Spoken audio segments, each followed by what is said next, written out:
Hi guys! So, since this is my last shift for this week, dahil nga long weekend kami, naisipan kong gumawa nga ng iced coffee. Actually, dalawa yan. So, yung kalahati dyan ay coffee with condensed milk, tsaka Milo with condensed milk. So, feeling ko kasi talaga mapupuyat tayo ng bonggang-bongga ngayon. Tsaka, mas makakatipid kasi pag ikaw yung gagawa. So, ayan nga, meron akong baso dyan. Tapos, ito yung mga binili ko sa Lazada na ang design ay star, heart, tsaka flower. By the way, 11 pesos lang yan isa. Originally kasi kaya ko yan binili is paglalagyan ko sana ng itlog para hindi na ako magpiprito. Kumbaga parang pakukuluan na lang yung egg dyan. Yung para ba siyang i-steam na lang siya, ganun. Pero dahil nga malikhain tayo at malikot ang isip natin, so carry na to.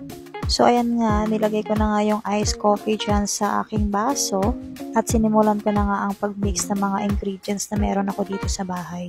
Kumbaga yung mga ginamit ko dito is kung ano lang yung meron ako dito sa bahay, like yung coffee, yung gatas, yung asukal, yung condensed. So, yan lang yung ginamit ko. Pero kung bet niyo naman yung mga ala coffee shop is pwede na naman kayo bumili sa mga grocery nun. Gayahin nyo yung mga nilalagay nilang mixture doon. Wala namang problema yan. Ang sa akin naman is kung ano lang yung makakatipid na ka-close din sa lasa ng coffee or iced coffee.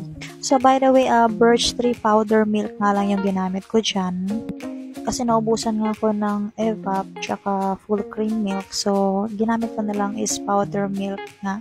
Tapos, tinimpla ko lang siya sa konting mainit na tubig. Tapos, yan na yung nilagay ko dyan sa iced coffee natin.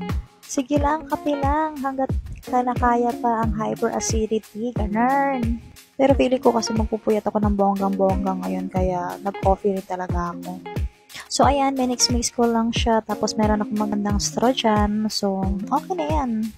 So, kesa naman bumili ako nung per cup sa mga coffee shop dyan, edi kumuha na lang ako, at least mas tipid pa.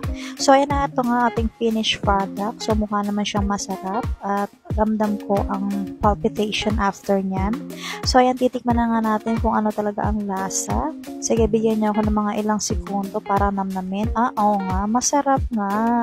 Syempre, gawa ko. Thanks for watching.